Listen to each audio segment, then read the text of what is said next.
Nigeria's fiscal revenue is on the rise, but lives of ordinary citizens paint a starkly different picture. While the government celebrates improved earnings from taxes, oil receipts, and digital levies, households across the country continue to grapple with inflation, unemployment, and declining purchase power. This divergence between state revenues and the quality of life of citizens lies at the heart of Nigeria's sustainability debates. Welcome to Business Points, where we extract the Nigerian economy and the government's policies. I am Kike Lomo Okeri. Today, we turn our focus to a critical issue shaping Nigerian economy future: revenue growth versus living standards, bridging the gap in Nigerian fiscal sustainability. While government revenues are rising, many Nigerians say that daily reality tells a different story. The big question remains: how can fiscal gain translate into real improvement into people's lives? I will be introducing my guests right after the break. Don't touch that, stay with us.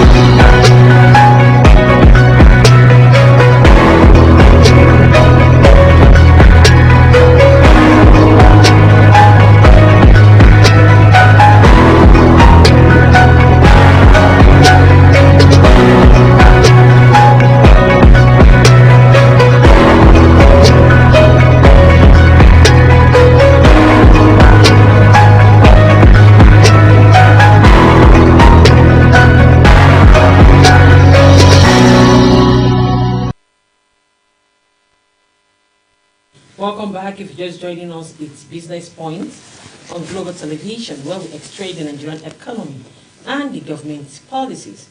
Recent reform in tax administration, custom modernization, and oil sector recoveries have been boosted Nigerians' earnings.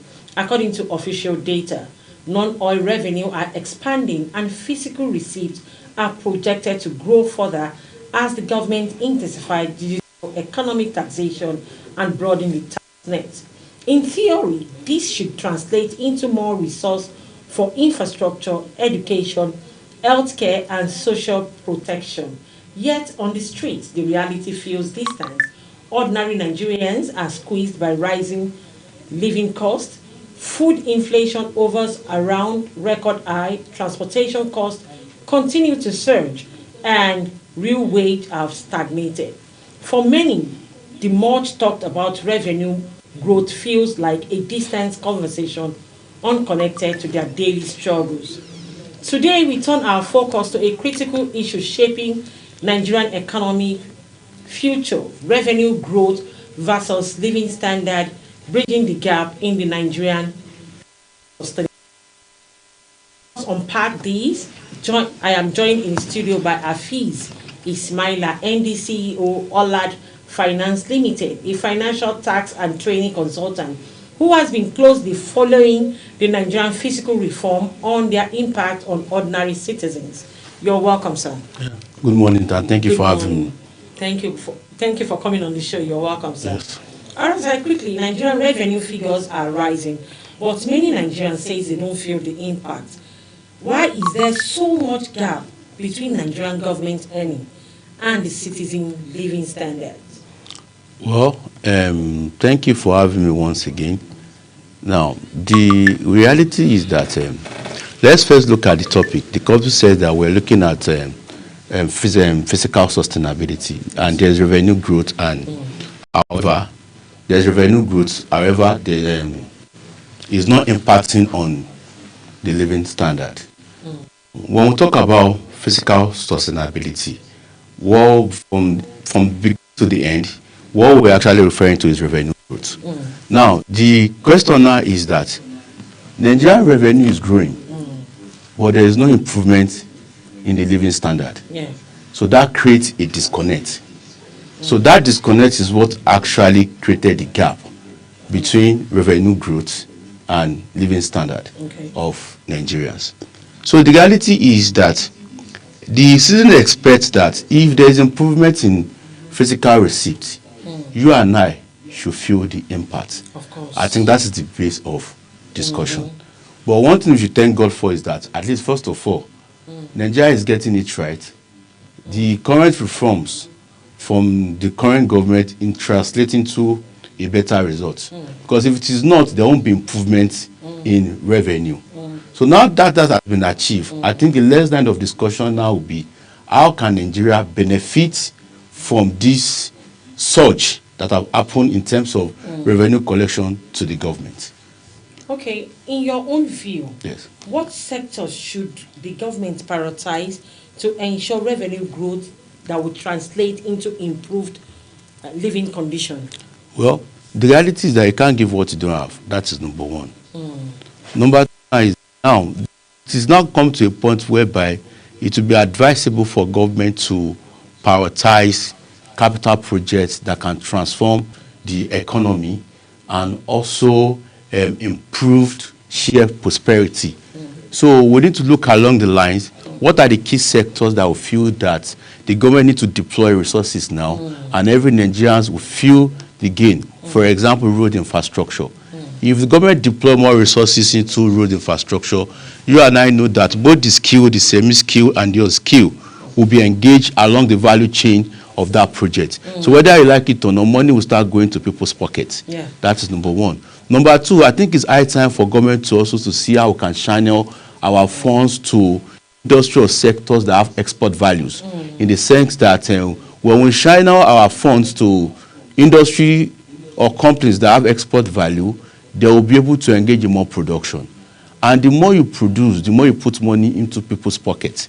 So government needs to carry out a deep analysis of every sector of Nigerian economy to see those ones that have export potential and see how they can assist or cushion the effect of any challenges that they could be having, so that at the end of the day, this company can produce and we can export. The more production you do, the more growth in the economy, the more people are engaged. You should stop the advert of whereby Nigeria only exports raw materials. We should come in an angle whereby we need to export each product. Because when you export raw materials alone, there is a lot of jobs that are lost along that value chain. It's just like you have you export cassava tuber and you import gari back into the economy. You are improving the economy of those countries. So that is it. So there's a transfer of resources. So those are the things we really need to look into. So as it is now, fine, it is good. The government deserves an applause. They've been able to achieve it, because achieving revenue targets will reduce level of borrowing, most especially locally. And if that is being done, the price will be crowded. The local lender will be able to have liquidities that they can lend to the other every sector of Nigerian economy. So I think the government have done good job achieving the revenue target, but the next line of action is how can money get to people's pockets. The thing is, recently the Central Bank of Nigeria has retained their NPR at 27.5% in order to tighten the economy. Okay, what role does this inflation and currency depression plays in undermining the benefit of increased government revenue? Now, if you look at it, inflation rate and Naira devaluation is, if we are saying there's a gap, if you are saying a gap exists between revenue growth and living standard of Nigerians today, I think one of the key things that is causing the gap is what you have actually mentioned. Number one is inflation, because inflation have actually eroded purchasing power of every Nigeria. And what really fueled inflation most in Nigeria today is energy cost. Energy cost is the primary cost driver. The moment there's hike in fuel price and electricity, it affects every other commodities within the economic landscape as far as Nigeria is concerned. And also, you will agree with me that we need to tell ourselves the truth. Nigeria is a consuming nation. We don't produce. So which means that we import most of everything that we consume here. Now, power before now, we are not seeing the true value of our Naira. But thank God for this current administration that tried to create a balance for us to actually know, by trying to carry out some reform in the foreign exchange market, for us to actually know what the true worth of our Naira is. What is needed from them now is transparency and accountability. So the more inflation that we have in the economy, I can assure you that citizens will not be able to see the real impact of this increase in government revenue. So I think what the Monetary Authority now need to do is for them to now see how they can bring down inflation. When you talk about MPR rate is the rate in Nigeria that is space, that dictate the space for investment. It's the one that determines the level of lending as far as Nigeria is concerned. But I'm very much assured that with the current data that we are getting and the current result that we are getting lately, we see that inflation is easing gradually. Definitely, it is expected that at the next Monetary Policy Committee meeting by the CBN, they may likely drop down the MPR rate. And once that is done, lending too also automatically will come down so as well, so that manufacturing sector will be able to seek for credit facilities from the bank to support their production process. Because if interest rate is high, it will affect the profit margin of this company that seek for debt capital at every financial institutions. But Nigerians are concerned about the rising tax and the removal of subsidy. Fuel subsidy. Fuel subsidy. How can the government balance this fiscal discipline with protecting the vulnerable citizens, especially the ones in the rural areas? Yeah, the reality is that we have to be honest, there's a disconnect. If I'm paying tax and I'm not seeing value for my money, then there's an issue. You understand? Yes, sir. So if I'm paying tax, I should see the value. For instance now, if you look at FCT in the past 2 years, whether we like it or not, there is a change. Whichever way you want to look at it. Fine, the change may not be enough, but the reality is that FCT was not the way it was 2 years ago and the way it is now. That's true. A lot of roads has been opened in a lot of bridges and roads have been opened across. Now, I pay tax. I think I can tell to myself that I'm getting value for my money because I drive around Abuja. So now, if government is increasing taxes, they are making more revenue, and citizens are not getting the value, it's more like an additional burden to the citizen. So what we need to see now is for government to see how the increase in this revenue can be spent efficiently to deliver growth and also improve living standard of every Nigeria. At that point, you and I can now say that we are actually seeing value for what we are being taxed for. But when that is not there, it will be very difficult. So which means that government needs to cut down non-essential recurrent expenditure so that they can have available resources that can be deployed to critical sector of the economy that can translate to a better living for every Nigerians. All right. Before I let my guests go, we'll take a quick short break now. We'll be right back. Don't go away. Stay with us.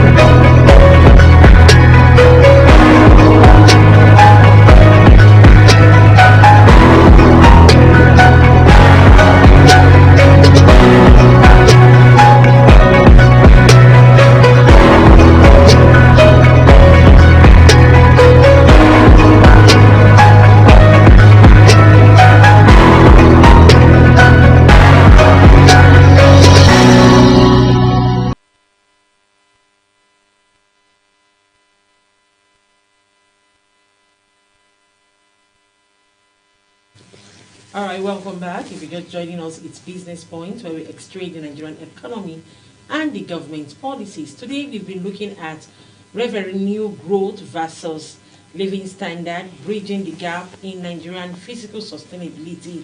And the guest that has been doing justice to that is AFEEZ ISMAILA, MD CEO, OLAD Finance Limited, Financial Tax and Training Consultant. All right, sir. If you are to give urgent recommendation to the government, what could be the single most important step to bridge the gap between physical numbers and people's lives? Now, one of the critical steps that the government needs to do is that we need to block leakages, revenue leakages. now.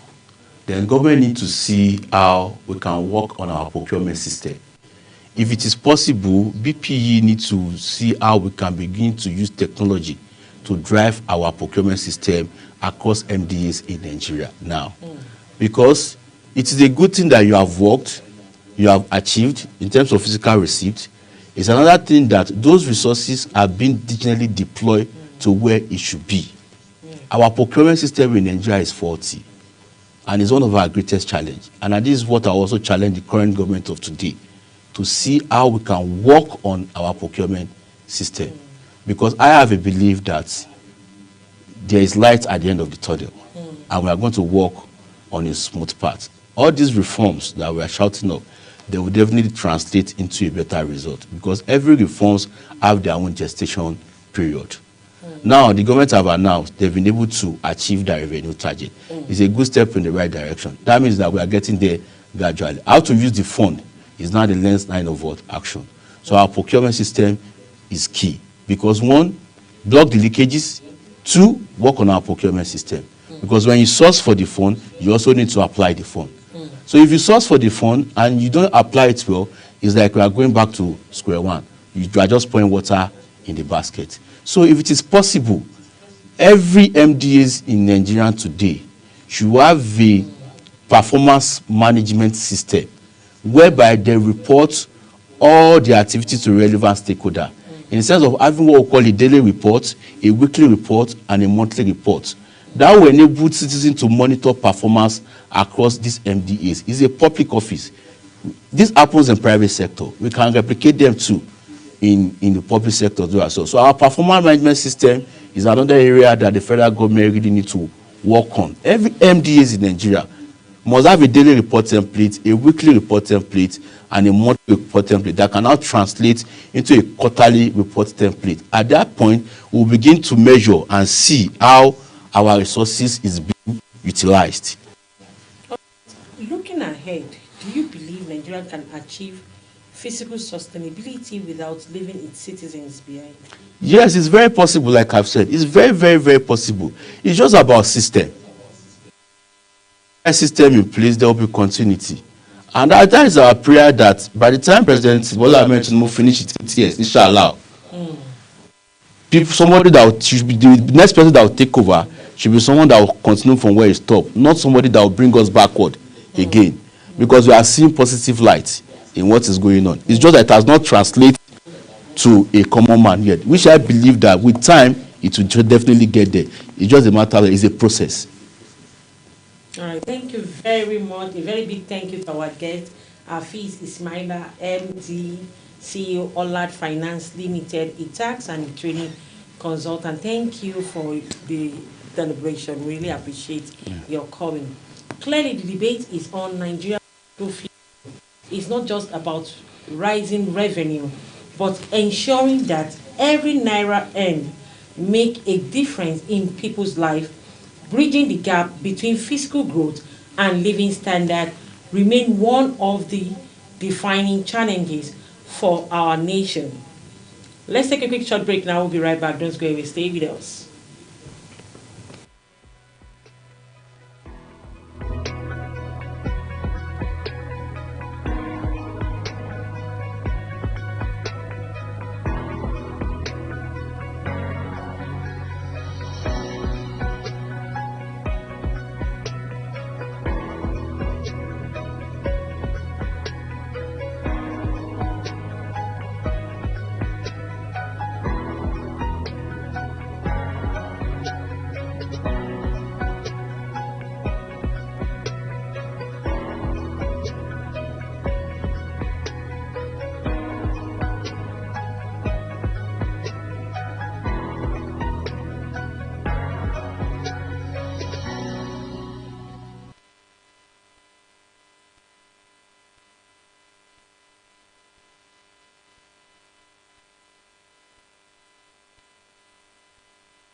Welcome back. Before we go, let's take a look at the stock market. Regents Alliance Insurance PLC has recorded a profit after tax of 422.63 million naira for the first quarter ended in March 31st, 2025, marking a decline from the 558.28 million naira posted in the corresponding period of 2024. The company audited financial statement filed on the Nigerian Exchange recently showed that the total insurance revenue rose to 2.8 billion naira in the period under review from 2.42 billion naira in the same quarter of 2024. Insurance service expenses also increased sharply to 1.63 billion naira, up from 746.51 million naira, while the net expenses from the reinsurance contract rose to 901.4 million naira from 849.8 million naira previously. Net investment income for the period improved to 510.9 million naira from 382.1 million naira, supported by interest revenue of 441.3 million naira and net gain on financial assets of 77.5 million naira. However, finance expenses from insurance contracts fell to 4.25 million naira from 333.8 million naira, partially offset by reinsurance finance income of 38.38 million naira. Operating expenses rose to 240.7 million naira from 210.2 million naira, while employees' benefit cost slightly increased to 114.7 million naira from 110.7 million naira. The company's profit before tax declined to 461.1 million naira from 617.2 million naira, with the income tax expense reducing to 38.42 million naira from 58.89 million naira. Total equity of the company stood at 14.39 billion naira as of March 31, 2025, from 13.97 billion naira at the end of 2024. Total assets were valued at 21.68 billion naira, slightly higher than 21.53 billion naira recorded in December 31, 2024. Earnings per share for the period fell to 6.34 kobo from 8.37 kobo in the same quarter of 2024. All right, this is where we draw the curtain on Business Point today. Join me again tomorrow on Global Television, channel 365, on DSTV and Star Times on 276. To stay connected, kindly follow us on all our social media platforms at Global TV NG. Till I come your way again, stay informed, stay engaged. I am Kike Lomo Okeri. I celebrate you all.